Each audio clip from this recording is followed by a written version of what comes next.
Une nouvelle fois, bonjour à toutes et à tous. Je suis Raphaël Prénaud, interne de médecine générale à Nantes et président de l'ISNAR-IMG. Ce matin, nous avons pu évoquer l'actualité autour de la future 4e année du DES de médecine générale. Et je reviens ce soir pour discuter de l'autre sujet brûlant de l'actualité, l'évolution du cadre de notre métier, avec d'une part les questions de coercition des jeunes médecins, et d'autre part, coercition des jeunes médecins, j'entends par là toute remise en cause de notre liberté d'installation, et d'autre part, l'accès direct aux autres professionnels de santé, kinés, infirmières et infirmiers, ou encore orthophonistes.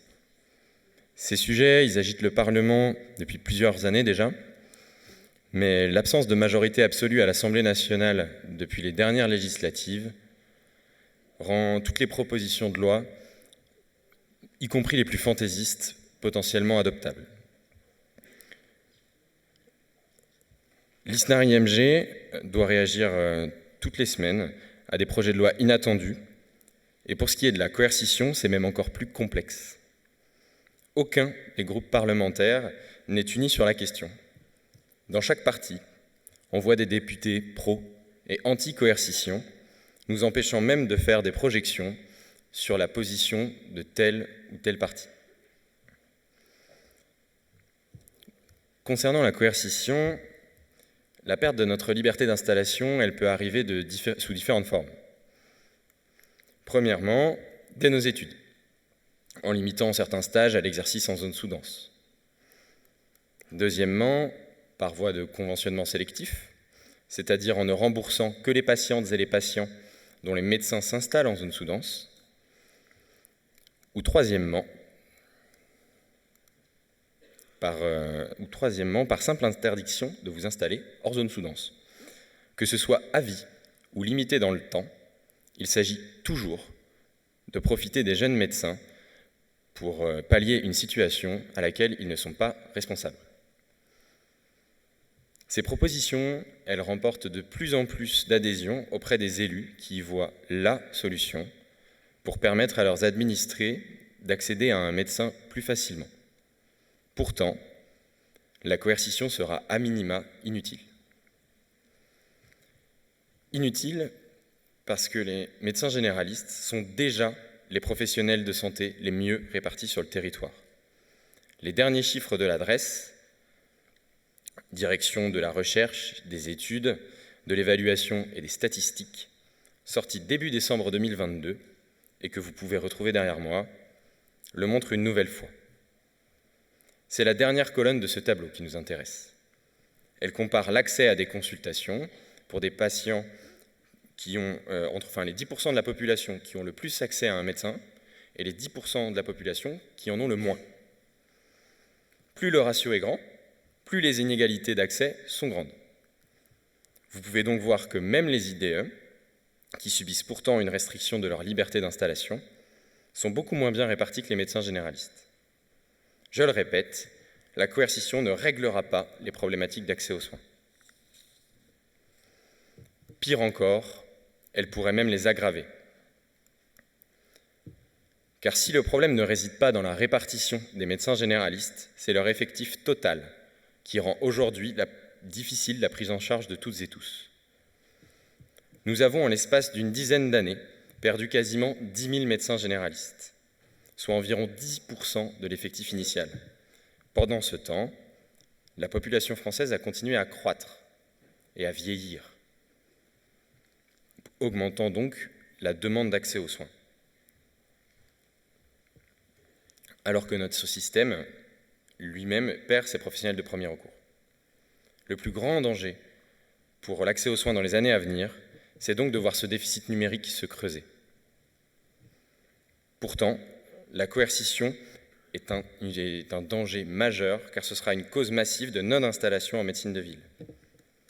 Ces mesures sont un repoussoir immense pour les externes d'aujourd'hui à s'engager en médecine générale. Et même au-delà, c'est la meilleure solution pour que les jeunes médecins généralistes s'orientent vers d'autres types d'exercices, loin de notre métier de médecin traitant. Cependant, nombre d'élus ignorent les dimensions complexes de ces questions et continuent de pousser pour supprimer notre liberté d'installation. Nous prendrons pour exemple 2 propositions de loi déposées auprès de l'Assemblée nationale dernièrement.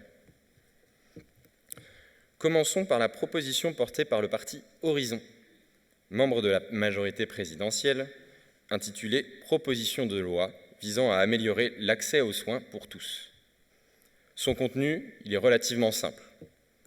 Suppression de la liberté d'installation, en la conditionnant à une autorisation de l'Agence régionale de santé, et obligation de participer au service d'accès aux soins.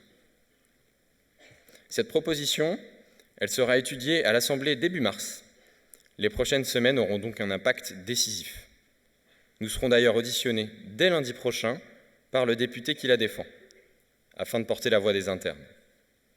Mais comme je vous l'ai dit, ce n'est pas la seule proposition en ce sens. Un groupe transpartisan, c'est-à-dire regroupant des députés de partis différents, de majorité et d'opposition, a également déposé courant janvier une large proposition avec de nombreux points qu'il est important d'aborder. La mesure phare est l'interdiction pour l'intégralité de notre carrière de nous installer en dehors d'une zone déclarée comme sous-dense, sauf en cas de succession d'un médecin partant à la retraite. Elle est associée à l'interdiction de quitter son cabinet sans déposer un préavis de 6 mois avant départ, ou encore de l'interdiction de réaliser des remplacements pendant plus de 4 ans. Et là où la coercition est pour ces députés une urgence à mettre en place, l'amélioration des conditions de travail des internes est une préoccupation qu'ils souhaitent différer.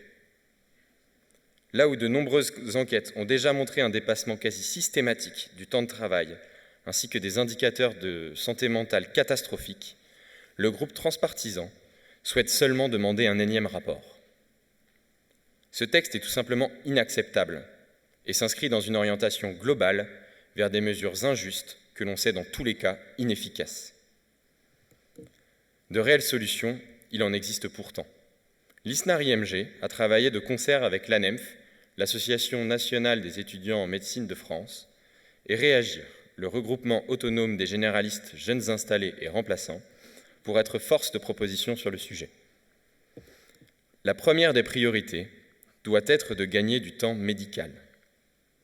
Pour toutes celles et ceux d'entre nous qui sont passés en stage ambulatoire, nous avons tous pu remarquer qu'une part non négligeable de nos consultations sont consacrées à des demandes administratives et non à du soin. Prenons quelques exemples. Un patient qui vient avec une simple virose, qui n'est pas demandeur d'un avis médical, mais qui consulte par seule obligation d'obtenir un arrêt de travail pour 24 à 48 heures. Des certificats demandés par une école ou une crèche pour justifier l'absence d'un enfant, par des assurances, des banques, etc.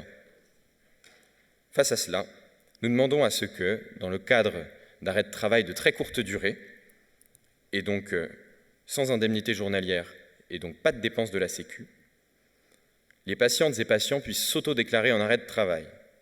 Nous réclamons également d'agir rapidement sur les acteurs cités plus tôt pour que les demandes abusives de certificats cessent.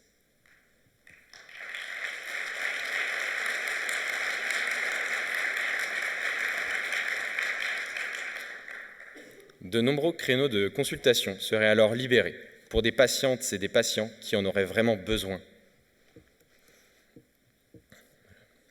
À moyen terme, l'une des nombreuses solutions serait la mise en place d'un guichet unique départemental, regroupant les principaux acteurs et actrices de l'installation des jeunes médecins, et permettrait donc à chacun d'entre nous d'avoir un seul interlocuteur pour nous présenter les possibilités de chaque territoire et nous orienter pour toutes les démarches administratives.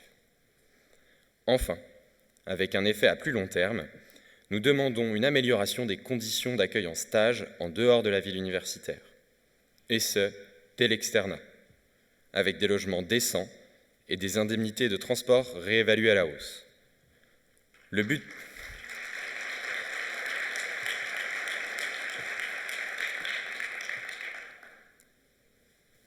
but serait de découvrir les territoires par la décentralisation de nos stages et d'augmenter les capacités de formation afin de poursuivre la hausse du nombre de médecins généralistes formés. Bien que le sujet de la coercition soit majeur, il est devancé dans l'actualité politique par la proposition de loi portée par Stéphanie Rist, député de la majorité Renaissance et rapporteur général de la Commission des affaires sociales à l'Assemblée nationale. Celle-ci introduit l'ouverture de la primo-prescription aux infirmiers et infirmières en pratique avancée et désorganiserait le parcours de soins en permettant à quasiment tous les autres professionnels de santé d'être consultés par des patients sans prescription et sans réelle coordination avec le médecin traitant. Un simple compte-rendu de consultation déposé dans le dossier médical partagé du patient ou de la patiente sera demandé au kiné, IPA ou orthophoniste consulté en accès direct. Au-delà des questions de responsabilité qui se posent et de la forte hausse de travail rébarbatif de lecture de comptes rendus et de mails que ces mesures engendreront, nous avons l'impression que celles et ceux qui ont rédigé cette proposition ne font pas la différence pourtant fondamentale entre information et coordination. À l'étranger pourtant, les exemples ne manquent pas. D'autres systèmes existent avec une interprofessionnalité développée et ancrée dans les mœurs. Selon les pays, on peut voir plutôt des infirmiers et infirmières, plutôt des assistants médicaux, voire même parfois les deux. Le but ici n'est pas de définir l'applicabilité de ces systèmes à la France, mais de faire un constat qui est le même partout. Pour que le parcours de soins des patients soit lisible et de qualité, les médecins et les autres professionnels de santé doivent se connaître étroitement, suivre une grande partie de leur patientèle en commun et surtout travailler sur le même lieu pour permettre des échanges au quotidien. C'est la condition sine qua non à une coordination des soins de qualité et la loi Rist veut aujourd'hui la supprimer. En effet, dans cette proposition de loi, le fait que les différents professionnels se trouvent potentiellement à des dizaines de kilomètres et des endroits complètement différents du territoire n'est pas pris en compte. Et ce texte ne se limite pas à ça. La primo-prescription des IPA serait autorisée sans même connaître la liste des médicaments qui seraient concernés. Des amendements votés à l'Assemblée nationale ont pu ajouter, entre autres, la possibilité pour les pharmaciennes et pharmaciens de renouveler le traitement des patientes et patients pour 3 mois sans avis du médecin traitant. Ce n'est pourtant pas par plaisir que nous ne prescrivons pas à tous nos patients des traitements pour 6 mois ou 1 an. Si nous prescrivons pour une durée limitée, c'est surtout parce que nous considérons que ces patients doivent être revus par nos soins à échéance de l'ordonnance. Cette possibilité de renouvellement élargi pourrait donc doubler le temps s'écoulant entre 2 consultations, pour des patients qui en ont le plus souvent besoin. Un autre amendement demande même la publication d'un rapport sur l'inutilité du rôle de médecin traitant dans l'orientation vers les autres spécialités médicales et chirurgicales. C'est une véritable insulte pour les médecins généralistes. L'intégralité de la proposition de loi Rist sera débattue au Sénat à partir de mardi prochain, le 14 février, jour choisi par l'ensemble des syndicats de médecins libéraux pour lancer une mobilisation nationale. Ce lundi, vos représentantes et représentants locaux ont voté à l'unanimité pour que l'ISNAR-IMG se joigne au mouvement. Ce sera aussi l'occasion de protester contre les dernières propositions faites par l'assurance maladie dans le cadre des négociations conventionnelles. Le dernier flash actu de la journée de demain, présenté par Clément Porcher, notre vice-président, y sera d'ailleurs dédié. Nous vous donnons donc rendez-vous mardi à 13h aux Invalides pour un trajet de manifestation qui se terminera au Panthéon. Merci.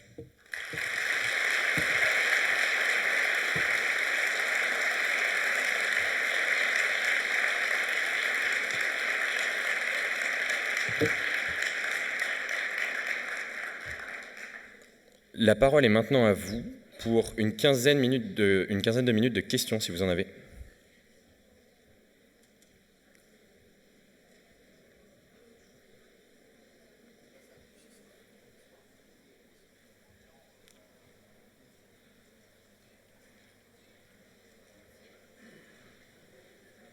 Il y a des micros, pas ? Attends. Pas de questions. Je vais laisser Agnès juste dire 2 phrases. C'est évidemment pas une question, j'ai l'impression de m'entendre, c'est trop bien. C'est juste pour vous dire qu'on se doute que les internes n'ont pas beaucoup de sous. Donc, si jamais vous avez des difficultés pour vous payer un transport pour venir mardi à Paris, rapprochez-vous de nous et du stand MG France et puis on verra avec les départements, on pourra vous aider.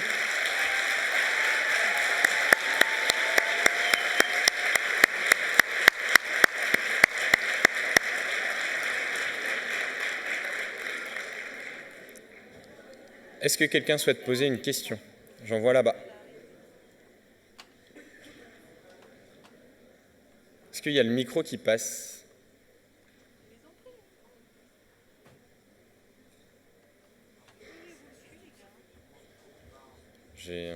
On a un souci de passage de micro, visiblement.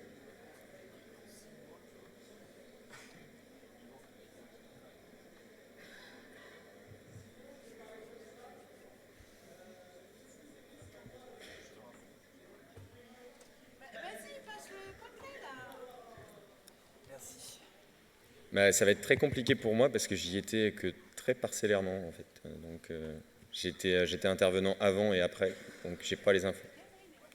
Juste la question c'était, est-ce qu'on peut avoir un compte-rendu de ce qui s'est dit avec Madame la Ministre ce matin dans la réunion avec nos administratrices et nos administrateurs à la suite de l'intervention en ouverture de Madame la Ministre?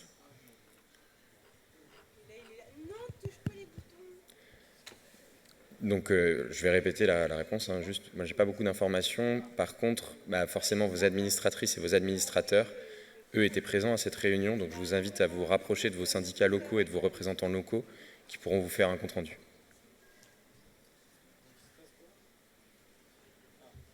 Bonjour, Camille, je suis interne à Saint-Étienne. J'ai visionné la séance parlementaire qui débattait des amendements de la proposition de loi RIST, où la plupart des amendements ont été rejetés. Quels sont les combats qui restent? C'est quoi qu'on a comme levier d'action aujourd'hui? Quels sont les projets des syndicats pour lutter contre ce qui est proposé? Merci pour ta question. Donc, la proposition de loi RIST, il faut savoir qu'elle a été adoptée à l'Assemblée nationale au cours d'une première lecture. Le trajet d'une loi, il est complexe. C'est pas parce qu'elle a été adoptée telle qu'elle à l'Assemblée nationale en première lecture que ce sera le texte de loi final. Là, elle va être examinée par le Sénat. Si le Sénat n'est pas d'accord, ça retournera à l'Assemblée nationale. Il y a tout un chemin encore. Donc il reste des modifications, des propositions de suppression d'amendements, de suppression d'articles, de modification d'articles à faire. Et on sera force de proposition de manière importante dès les jours à venir. Enguerrand, interne en 5e semestre. Je voulais savoir, le Sénat, il est positionné comment par rapport à la Chambre des députés et par rapport à la loi RIST?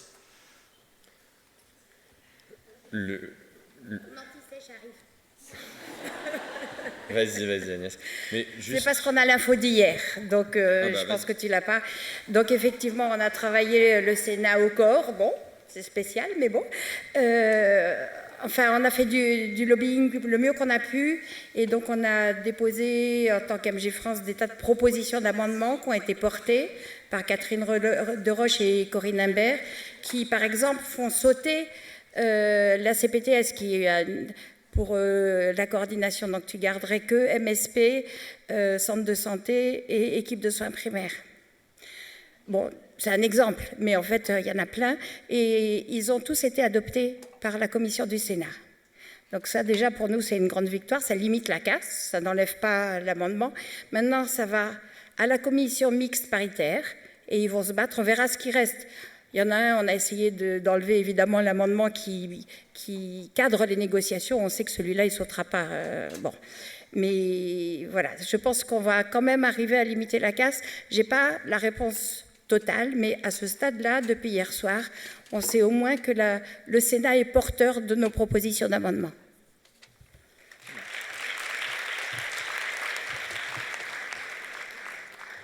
Bonjour. Raphaël Dachicourt, secrétaire général de Réagir. Je voulais juste compléter les propos pour dire que les amendements qu'on a portés, Réagir et ISNAR-IMG, ont tous été adoptés par la Commission des affaires sociales du Sénat. Donc il y a la lecture en séance publique du Sénat, probablement qu'ils adopteront les mêmes amendements. Et après, ça retournera à l'Assemblée nationale. Donc il y a encore un combat à mener pour que l'Assemblée nationale prenne conscience de nos amendements et de leur utilité.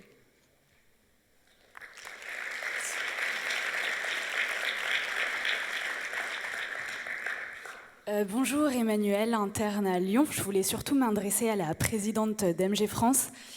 En fait, au début de l'année, après la rentrée, on a tous manifesté contre la 4e année de médecine générale. Et à ce moment-là, beaucoup d'internes se sont sentis assez peu soutenus par leurs seniors, par les médecins installés. Nous, on va vous soutenir pour cette loi le 14 février et je voulais savoir si vous allez nous rendre l'appareil quand les propositions de loi de coercition allaient être débattues. Parce qu'on, pour en avoir parlé avec pas mal de médecins installés, on a parfois l'impression qu'ils préfèrent laisser pourrir la situation parce qu'ils ne sont pas concernés et que nous, on l'est. Donc, j'attends votre réponse. Je vais passer le micro. Nagui, tu peux faire passer le micro en bas, ce sera plus simple.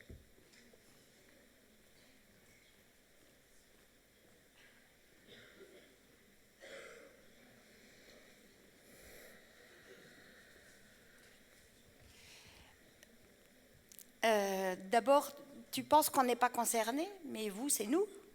On est absolument concernés. D'abord, on a besoin de vous. Vous avez aussi besoin que les plus âgés partent pas. Donc, on a une seule profession, celle de médecin généraliste traitant. Donc, on a vraiment les mêmes combats. Donc ça, je tiens à l'affirmer vraiment haut et fort. Et c'est pas, comme on dit dans ma famille, c'est pas des paroles verbales. On a été auditionné hier par Valtou, hein, qui a repris la proposition Meignet. C'est pas d'hier que ce sont pas nos amis, donc ils ne le sont pas devenus. Effectivement, on leur a dit ce qu'on en pensait. On veut absolument pas de cette proposition de loi. On fait le plus d'efforts possible pour que ces lois ne passent pas, mais tout simplement parce que ça serait désastreux pour la santé de la population. Là, c'est même plus ni vous ni nous qui être en cause, c'est qu'est-ce qu'on veut comme système de santé demain. Donc si on veut arriver à rester avec un système de santé solidaire, une assurance maladie solidaire, faut vraiment qu'ils arrêtent de prendre des dispositions de ce type-là. Sur le début, peut-être qu'il t'a semblé qu'on ne vous soutenait pas au tout début, parce que la 4e année, nous étions demandeurs, nous tous, jeunes et plus âgés, dans la mesure où on voulait qu'il y ait une égalité entre les spécialités d'organes et la médecine générale.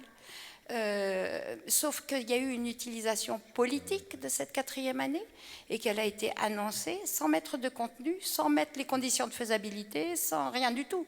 Donc à partir de ce moment-là, on a rejoint absolument votre combat pour que les choses répondent au cahier des charges que vous souhaitiez.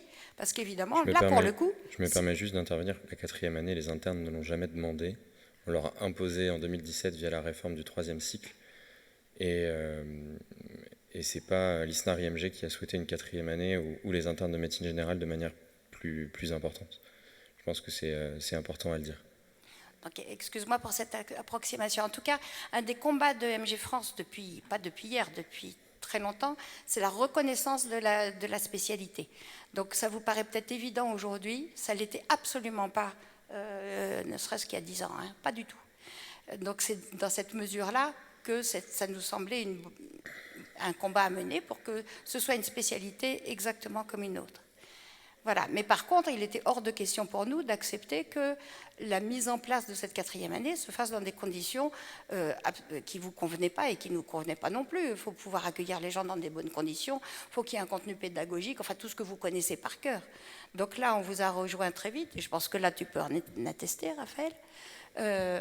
Parce qu'effectivement, la façon dont ça a été utilisé dans un but politique sur ces histoires de démographie, ça c'était absolument hors de question, c'était pas ça l'idée. Ouais, je tiens quand même à souligner effectivement que lors des mouvements de grève qui ont lieu fin octobre et au 17 novembre, l'intégralité des syndicats seniors étaient à nos côtés, notamment à Paris le 17 novembre.